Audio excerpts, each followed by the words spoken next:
Angel fans, we're recapping yesterday's game. We're talking about Brandon Drury, and then we're sharing one major stat from last season that influenced GM/PM's strategy this last offseason. It's time to get locked on with Mike and John, and this is Locked On Angels. You are Locked On Angels, your daily Los Angeles Angels podcast. Part of the Locked On Podcast Network, your team every day. Thanks for making Locked On Angels your first listen of the day. You can find us anywhere you get your podcasts, including Apple Podcasts, Spotify, and SiriusXM by searching Locked On Angels. And if you'd like to give back to the Super Halo Bros for all the Super Halo content, here's some things that you can do. Leave us a rate and a review on Apple Podcasts. If you're watching on YouTube, hit that thumbs up button. And if you're not subscribed already, please subscribe and become a Locked On Everydayer. And whether you're watching or listening, come over to YouTube, leave a comment. It's one of the best ways to get in touch with us and be a part of the conversation. And today's episode is brought to you by Game Time. Download the Game Time app, create an account, and use our promo code Locked On for $20 off your first purchase. Thank you for being here for this episode of Locked On Angels, where it's your team every day. You've got the Frisch Brothers here with you, a.k.a. the Super Halo Bros. My name is John, and that's my brother Mike. And my name is Mike, and that's my brother John. Mike, what are you doing with your leap day? You got a whole extra day. Unfortunately, it's during the work week, so there you go. Well, I don't like it because it extends when the baseball season starts. That's true. So. Yes, it is kind of a pain in the butt there. Let's get rid of that. I know, right? Hey, it's our third season here at Locked On Angels. Mike and I have been Angel fans our entire lives. Don't ask us why. We just were. And here we are as your hosts of Locked On Angels. We're here Monday through Friday, every single weekday for you, talking Angels baseball. On today's show, where is Wash wanting to play Drury consistently? And then one stat that influenced GM/PM's offseason approach. We're going to talk about that coming up. But first, Mike, we need to recap the game against the Colorado Rockies and Tyler Anderson's first start of the spring. Let's get into it. Yeah, Angels lost that game against Colorado 3-1 on Wednesday. Here's a quick note. Bobby Valentine noted that managers at different levels are taking different coaching roles for the Angels this spring. So yesterday, the AA manager is the first base coach. It wasn't Bo Porter. I'm sorry, AAA manager. You're right. AAA manager was the first base coach, not Bo Porter. Ron Washington said he wants a consistent message up and down the levels. That's why they're doing this. John, do you think that Ron thinks that these 2 years under his contract are just preliminary and that he's going to be here for a bit? Because this is a move that makes me think that he's going to be around for a whole lot longer than just 2 years. Yeah, I think when you're 71, you don't make any long-term plans. Sure. You don't know what your health is going to be like. You don't know what your life is going to be like. And so I think a 2-year deal made sense for him. Obviously, we would have liked to have seen more years on that, at least 3, because that's what they've done for like Joe Madden and stuff like that. So to me, Mike, I think that it's taking it a year at a time. Obviously, 2 years is good because it gives him a chance to really sink his teeth into this team. And like you said, I think that's actually a really good indication that he's trying to build something here. And I really like what he's done so far. By the way, side note, I love Bobby Valentine and Terry Smith on the call today. They did a simulcast on the radio and on Bally Sports, and just 2 old dudes talking baseball. I love it so much. So good. Tyler Anderson got his first start of the spring here, Johnny, and he went 2 innings, gave up 4 hits, 2 earned runs, 1 K, 26 pitches. Now, I know the line doesn't look great. The 26 pitches in 2 innings, actually not that bad for Tyler Anderson. Right? That's something that is worth talking about for sure. Yeah, right. 18 four-seam fastballs, 4 changeups, 4 cutters. You might ask, like, why so many fastballs? He was getting a feel for throwing it at the top and the bottom of the zone. He did make some mistakes, a lot of fastballs down the middle, but remember, it is spring training. I know that there's some PTSD with Tyler Anderson and who he was last year and what we saw yesterday, but he is working on some things. So in the first inning, had a fly out from Charlie Blackmon. It was a fastball down in the zone, a deep fly out from Chris Bryant, which was a dangerous fastball. He got lucky, right? Yeah. Dangerous fastball over the plate. And then he struck out Nolan Jones. It was a swing and miss at the top of the zone. So that was a good indication of a really good start. He's trying to figure some things out. Second inning was a bit more rough for Tyler Anderson, John. There was a middle and away fastball to Brendan Rodgers for a single, and then there was a cutter away for a single to Ryan McMahon, and then a fastball for a flyout, and then a four-seam right down the middle, That was right? middle. Yeah. Right. That was not a great pitch. That was one you want in the show, although you might overswing and get too excited. Yeah. But it was an RBI double and then a fastball to Tovar for an RBI fielder's choice. And then a single to Brenton Doyle, which was a fastball up, but not up enough. No. It wasn't high enough in the zone. And then Charlie Blackmon, he flew out and it was a fastball to the bottom of the zone. So again, lots of fastballs yesterday, Johnny. Yeah, what can we make of this first outing in spring training? It was clear that he was working on some things and getting a feel for his fastball and where he wanted to put it. You and I talked the other day about Griffin Canning needing to locate his fastball better because if he wants success, he's going to need to locate it better. And that's kind of what it looked like to me Tyler Anderson was working on. He went up and down in the zone, top to bottom. And the best results, honestly, came when he threw it down in the zone. Again, he got Charlie Blackmon to fly out twice because that fastball was down, at the knees in the strike zone. He got a swing and miss strikeout at the top of the zone as well. But I think, Mike, it's important to hone in on what is Anderson trying to do. Well, last season, you and I, we talked about Anderson's great 8-inning outing against the Guardians, and we reviewed and discussed what went well for him. And it was quick outs and playing the changeup off the fastball. And yesterday, it seemed like the goal was to go out there and work on fastball location. And the results were mixed, obviously, because he threw some right down the middle and did not have perfect location. But again, we saw this last year with like Carlos Estevez, who was working on pitching up in the zone. Everybody was freaking out because he had like a 7-something ERA, and then he came into the season just fine. And so this is where guys work on things. So if Anderson can locate the fastball at the top and bottom of the strike zone, he's changing the eye level of the hitter at the plate. Once he has that hitter sitting on a fastball, he can throw the changeup, and that's going to cause the hitter to be way out in front of what he thinks is going to be the fastball, especially if it comes from the same slot, Mike. If he's throwing it from the same spot each time, it's also clear that the cutter needs some work too, because he wants to get that cutter in on the hands of a right-handed hitter and away from the lefty, and he didn't quite do that in this one. One sailed on him early on, and then Chris Bryant got a hold of one later on as well. You mentioned Carlos Estevez. He did get into this game, 1 inning, 2 hits, 1 earned run, 11 pitches. His fastball sat around 91 to 94, so we're going to chalk that up to a definite first outing in the spring speeds. Yeah. Because he's trying things out again. Bobby Valentine said he's working on a cutter, which is interesting. StatCast didn't register a cutter yesterday, though, but Estevez did something interesting. He used the changeup in on the lefty Nolan Jones' hands. It caused a pop out.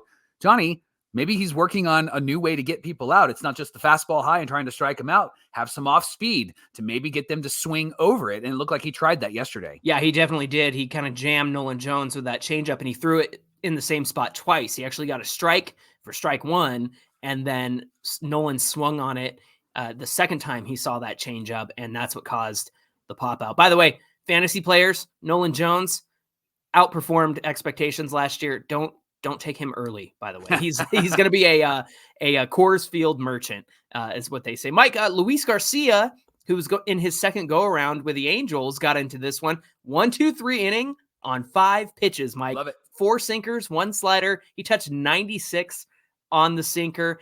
Adam Simber also got into this one. He's somebody that I think is going to be really important for the Angels this season. He's a funky submarine pitcher, and he looked really good. He's recovering from an injury that gave him a really bad year last year. I think he had an ERA somewhere in the 7s. Mm-hmm. And so if Adam Simber is healthy and back to normal, I think that the Angels got a steal for him. He gave up a hit, but ended up getting all 3 outs when Chris Bryant's pinch runner got thrown out, stealing third. He also almost got his head taken off by a comebacker, but he dodged that one. And then Mike, Hunter Strickland raced to 2 strikes, gave up a hit, but got guys to pop out and fly out. Jimmy Herget looked great as well. And then Joel Hurtado, he struggled with location, but got through the inning without allowing a run. Hurtado probably doesn't figure to be on the roster this season, but an interesting look at him nonetheless. Let's talk some offense, Johnny. Taylor Ward hit leadoff in this game. He did. And I don't think I dislike it. I know I said that on yesterday's show as well. It's kind of nice to see him up there. He looks like he is seeing the ball very well so far. 2 hits, 1 double, an RBI. Rendon had a hit and a walk, and Rendon looked good throwing across the diamond to first. He keeps our air-free spring hot take. He's keeping that alive. So that hot take is probably the hottest take it. of spring. Yeah. And Nolan Shonowell is just a professional hitter. 2 for 3, 2 at bats with exit velocities over 100 miles an hour. He only did that 4 times last season. Yeah. And Johnny, he stole a base. He heard Ron Washington say, I need some speed at the top of the lineup. And so he's like, got you, coach. I'll do it. So he stole a bag. Mike Trout, no hits, had a K and 3 at bats. He was working the counts, which is typical Mike Trout. Yeah. Said he wants to have about 80 at bats by the time that spring is over. That'll help him to be warmed up for opening day. And we want to see Mike Trout warmed up for opening day. He's getting a hold of the ball really well. Yes. Not so much yesterday, but I mean, what we've seen is some really great stuff from him. Yeah. In terms of hitting the ball hard. Of course, he got robbed by Frelick the other day. That was a great play, but it was a perfect Mike Trout swing. Yeah, and the ground out he had was also like an opposite field swing. It was just the timing was a little bit off. But yeah, I think once he gets warmed up, Mike, he hasn't swung a bat since July. I know he came back for like a game, and then that was it. So didn't really swing the bat then either. Yeah, exactly. So I think that we can count on him being warmed up by opening day. Mike, talk about Juan Flores. This was a great moment yesterday. He's a catching prospect for the Angels. He just turned 18 years old. Good grief. He threw a runner out at second in the 8th with a laser, and it was great to see him. Man, it's exciting to see these young guys with Nelson Rada, Caden Dana, and now Juan Flores, all 18, 19, 20 years old, and they're in this Angel system. Again, this is why I don't buy into all of the ideas of where the rankings are, because these guys look fantastic and are just young, ready to develop major league prospects. I love seeing them play. Mike, that's why you play on the international free agency market, because you get guys like Juan Flores and Nelson Rada out there. And that's what Perry has done well, something that's really been missing from the Angels organization over the last decade or so. Hey, we want to thank you for making Locked On Angels your first listen every single day. Coming up, we're going to share the one stat that influenced GMPM strategy this offseason. Don't forget that today, the Angels are playing the Guardians at 12:10 Pacific time. Patrick Sandoval gets his first start on the mound, so we'll be watching, like I said yesterday, watching like hawks to see what he's working on and what he's trying to do out there. You can catch every pitch of the Angels hometown broadcast on SiriusXM with the SXM app. Just search Angels, and we'll continue our conversation on the Halos in just a minute. The reason why I don't like leap year is because, as I mentioned, it extends the spring training time. I want regular season baseball to start. I want it right now.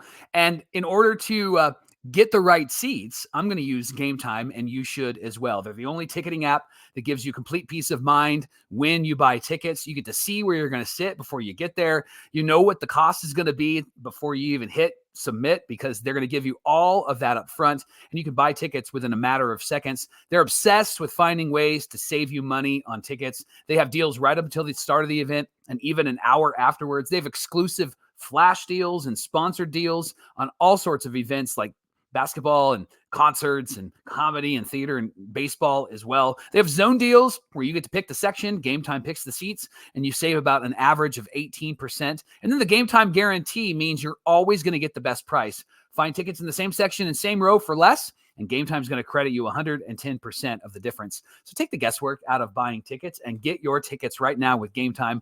Download their app, create an account, and use our promo code Locked On for $20 off your first purchase. Again, create an account, use our promo code Locked On for $20 off your first purchase. Download Game Time today. Last minute tickets, lowest prices guaranteed. It's the Locked On Podcast Network, where it's your team every single day. Hey, everydayers, don't forget to hop on over to Locked On Sports Today, the world's first 24/7 national sports streaming channel. It's available on YouTube, so head on over there, hit subscribe. You can get all the top stories of the sports world of the day from the local experts of Locked On and our national shows as well. So don't forget, hop on over to YouTube, Locked On Sports Today, and subscribe to the first ever national sports 24/7 streaming channel. John, we got word yesterday that Robert Stevenson had a throwing session and was looking to see how he feels. He had some arm soreness and was going to throw until really it felt uncomfortable or didn't feel good. Rengifo also did some drills yesterday after being diagnosed with some hamstring soreness. And then we know Stefanik had some issues as well, but he was back to what they say is baseball activities yesterday. So all of that is good news. And I bring this up because injuries are a part of the game, but for the Halos, it's been more than just part of the game. It's ruined seasons. It's their identity, Mike.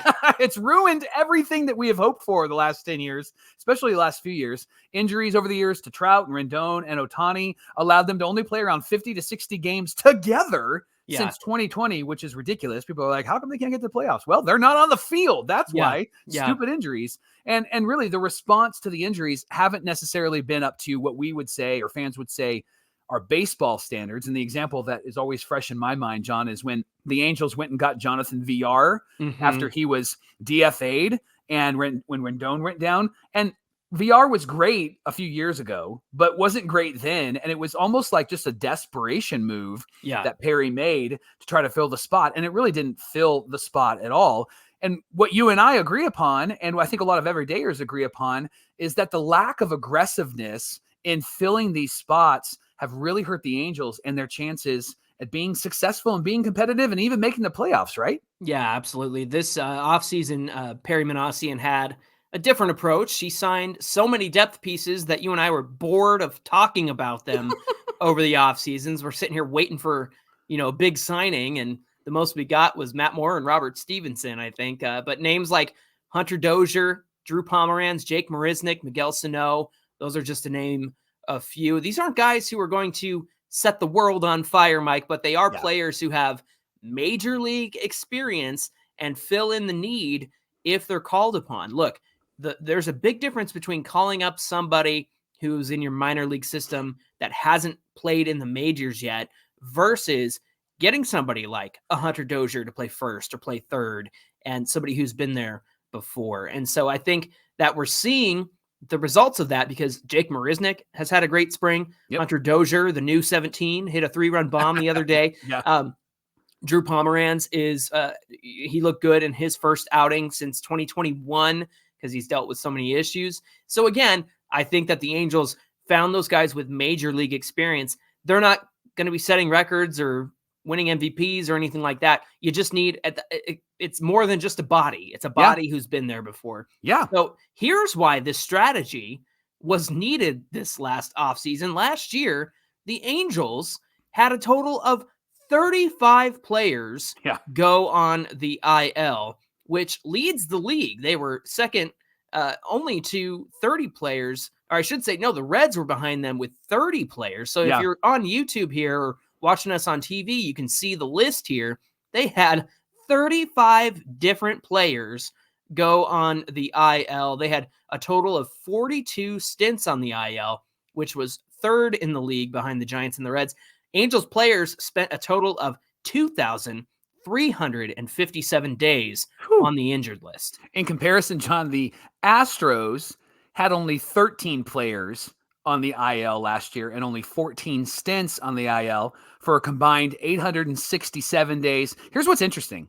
In the top 8, and if you're watching on YouTube, you can see that top 8, only one team had players spend more time on the IL than any other team, and they made the playoffs. And that team was the Dodgers. They had less players on the IL, 26, and stints, but had more time on the IL, 2,375 days. And yet they still won. And the reason, one of the reasons, is because of depth. They had players that would come in and fill the role nicely. So, Johnny, here's a question about these Angels. Are you confident in the Halos' depth this season and their ability to fill in, I guess, nicely if there is an injury? I think so. I mean, they have depth upon depth upon depth, and then they're even finding it from places that maybe we didn't really expect, like Jason Martin that they have on a minor league deal.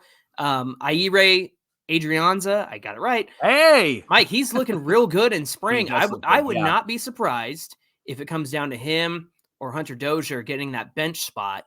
But again, it doesn't really matter because you can stash these guys in AAA and call them up when they're needed. Jake Marisnick still looks like a very capable outfielder. He's hitting the ball well. I know it's spring training, but if we get, 75% of what we gotten from him so far, I think it's going to be a really good move. The one thing, two things I'll say, Mike. Okay.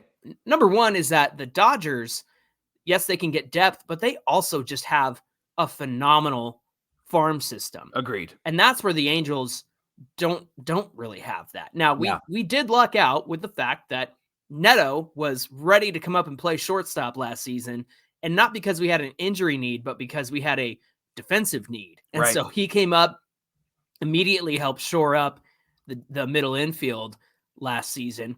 But when you look at somebody like the Dodgers, they're investing in their minor leagues. They're investing in scouting. They're investing in player development. And that's why you can have somebody come up, if you got Walker Buehler out on the IL all season because of Tommy John, you can have a young starting pitcher come up and give them a shot. And honestly, that's why they were able to get to the playoffs, because they still had a rotation. Even though all those guys were hurt, they had young talent behind them come up and do the job. The second thing is I had to laugh because do you remember that video I did on Instagram and Twitter where I talked about how many injuries the Angels have had? And I'm going to pull the graphic up again, but I'll describe it if you're listening on the audio side.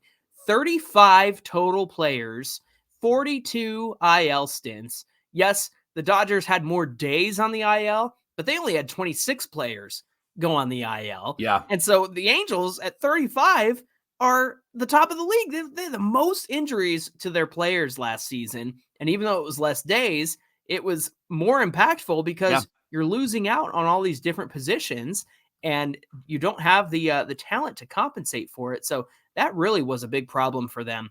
I think the catching depth that's there is looking good. I think the outfield depth that they have is looking good as well.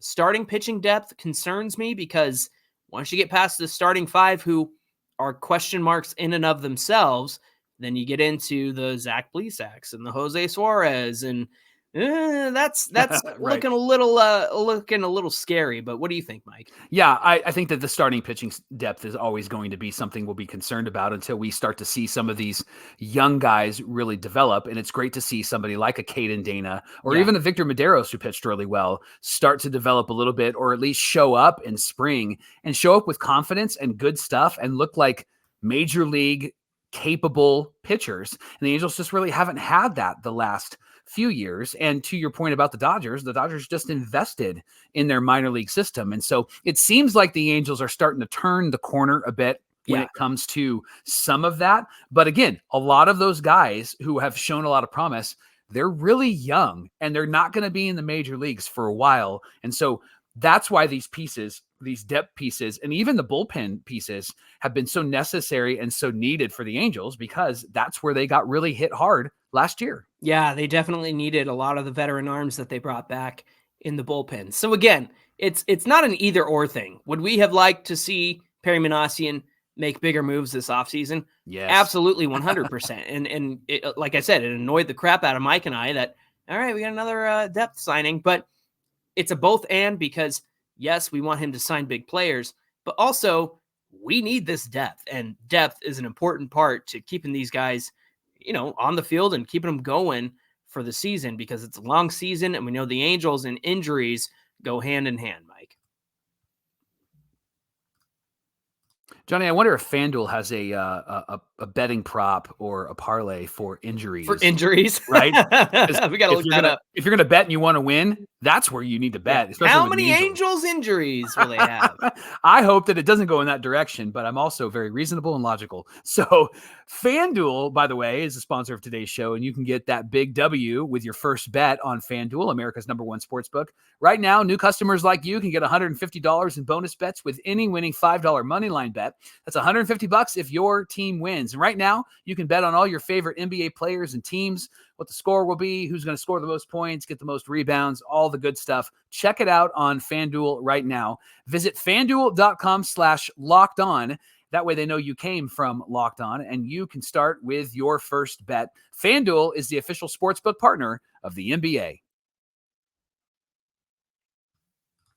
Mike, Brandon Drury played at second base yesterday for the Halos against the Rockies. I know it's early, but I'm a little concerned about his bat right now. I Yeah. think he just needs more ABs up there. But yeah, again, it's so early in spring Sure. training. I was talking to somebody on Twitter, I think yesterday. They were worried about Tyler Anderson, and I said, it's Wednesday. Like, we started spring training on Saturday. So we haven't even had a full week's worth of games yet. So right. maybe I'll reel in my worries about Drury. But he was at second base, and Wash said he's expecting Drury to be at second base more than any other position this season. Mike, there was a moment, I don't know if you caught it yesterday. There was a moment where there was a fly ball out to Taylor Ward. There was a runner on first. Taylor Ward went for it. Good on him for actually hustling. It popped out of his glove. It looked like he had it, but then he rolled through and it spilled out. And so the runner at first ran to second because it was a force play, and Taylor Ward threw it in, and Drury wasn't at the bag for the force play. And Bobby Valentine said maybe the umpire didn't call it loud enough or Drury didn't hear it. That's the kind of thing that Drury's capable at second base, but there was a moment last year where, you know, he was kind of running out to the outfield and Trout had to call him off, and it was almost a collision. So I think that while he's capable out there, there's some things I think he could tighten up at second base, and maybe I agree. Wash and company would be the ones to do that. Wash believes that because of his consistent time at second, Drury's defense at second is to be much improved. He actually said, you're going to see a different guy out there, but I prefer Drury at second over anyone else. Wash also said that Drury will get some time at first and third, but his primary will be this at second base. Third base, I would actually like to see more of, Mike, because he does have some time over there in the past, and we didn't see that at all last season. Right. And the thinking behind that for the Angels is that they prefer Rengifo to be the utility infielder due to his age, his skill set, and his success at multiple positions. Wash said he wants Drury to be confident at second base and also to maybe be aware of what his positioning needs to be at second base. And then he wants to use Rengifo all over the infield, mostly to get his bat in the lineup. Can I make another fantasy note here? I was doing a mock draft in fantasy baseball, and I took Rengifo way late in the game because he's a second baseman, a third baseman, a shortstop, and an outfielder. And if he has a kind of Rengifo season that we saw at the end, like, he's a late round steal, Mike, in my opinion, for fantasy baseball. John, does this approach with Rengifo and with Drury, does it make sense with Rengifo's infield flexibility and to help Drury get better at second base? I think so. Rengifo, the fact that he is going to be the backup to Neto at shortstop, Mike, he's the only guy on the 26-man roster at this point who can do that. And so you need the flexibility of Rengifo all over the field. Again, third base, second base, outfield, shortstop. That's a true utility guy. Not what did I say the other day? Master of jack of all trades, master of none. Yes. That's Rengifo in a nutshell. Like, you need him to fill in at a certain spot, and he'll be able to do it. Second base is his best position. But you and I also contended that if they want to sit Nolan Shawnoel against lefties, so far he's proving that that's not going to be necessary. You don't sit him at all. But if they wanted to, Drury could move to first. Rengifo could see some playing time at second. And again, that's his, of all the positions he plays, that's his best one. But yes, I agree. Rengifo certainly has more versatility than Drury. Not to say that Drury doesn't have versatility either. He's got second, first, and hopefully some third in 2024. So that's my opinion on it. What about you? Yeah, I think I want to see Brandon Drury become a really confident second baseman. And I know that Rengifo isn't perfect in his flexibility around the infield, but that play last year with Drury at first base, where I'm trying to remember the exact details, but there was a ground ball to first and he grabbed it, and I think a runner was coming home, but he hesitated or he threw it home. I can't remember what happened. I remember that. Yeah, and so it was a play where you're like, man, if that's a regular first baseman, there's no hesitation and there's an out. The Angels are out of the inning. But Drury kind of hesitated, turned, and then threw it to a different bag. Can't remember the specifics. I just remember we were like, oh, what are you doing? Right? And with Rengifo, I know that he can be pretty annoying. I know he got benched last year for not hustling, but the guy really does have a strong arm, and you can tell that he has a better awareness at the positions around the infield than Brandon Drury does. So I would prefer to see Drury at second. John, where would you prefer, outside of second, where would you prefer Rengifo to play? Third base. Okay. And look, like the outfield, he can certainly play that, and he's played it well. Yeah. But it's so crowded that you don't need him to. Third base has to be where he goes next, because shortstop, again, when Neto needs a day off, we'll see Rengifo there. But third base is going to be his best spot after second base, according to Fangraphs and the analytics there. Like he has an ultimate zone rating, not very good at second. It's slightly worse at third, and then it's not very great at all at shortstop. So again, I think Rengifo can definitely get Rendon off of his feet every now and then you can DH Rendon if you want to keep his bat in the lineup. That's why, Mike, I keep saying, I know that a lot of fans have asked about like JD Martinez. Yeah.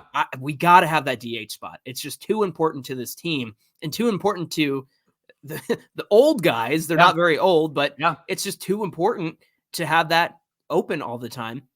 Plus, when a guy isn't in the field, you keep their bat in there consistently. And you and I have talked about this so many times. These guys need consistency to be able to maintain how well they're doing at the plate. And if you take them out for one day, sometimes the wheels fall off. So if you need to move a hot Mickey Moniak out from the outfield and put him at DH one day, you have the ability to do that. But again, going back to your point, I think Rengifo at third base makes the most sense. I'd also like to see Drury over there. And perhaps if Drury is a capable third baseman, then you can put Rengifo at his best spot at second base. So at the end of the day, Mike, the Angels have options. Options are always a good thing, and I think that they have plenty of versatility. I'm interested to see who gets that last bench spot, but as it stands right now, they've got a lot of versatility in that infield. Hey, thanks for making Locked On Angels your first listen of the day. Reminder that the Angels play the Guardians today at 12:10 Pacific time. Patrick Sandoval has his first start of the spring, and we're going to recap his start tomorrow. Catch every pitch of the Angels' hometown broadcast with SiriusXM on the SXM app. Just search Angels. Hey, give us a follow at Locked On Angels on Twitter and at Super Halo Bros on Twitter and Instagram. Whether you're watching or listening, come on over to today's show on YouTube. Get in the comment section. It's the best way to get in touch with Mike and I and be part of the conversation. Mike, what do we have on deck for tomorrow's show? Well, as I mentioned, we're going to talk about Sandy's start, but it's also Fan Mail Friday. So please reach out to us and let us know your questions, things that you would like answers to. You can comment below on YouTube. You can also reach out to us on Twitter and Instagram. And of course, you can call us too and leave us a 30-second voicemail. That all will be in the episode description. Fan Mail Friday is tomorrow on Locked On Angels. Looking forward to Fan Mail Friday and Sandy's first start on the mound. We'll talk about that tomorrow. All right, y'all, take care, and we'll see you back here on Friday. Until then, my name is John, and that's my brother Mike. And my name is Mike, and that's my brother John. That's going to do it for this episode of Locked On Angels, and we'll see you back here tomorrow. Yes or no, John? I got a Mariners fan that asked me to go to a game with him this year in Anaheim Stadium. Should I go? Yes. Make fun of him. Okay, I'm going.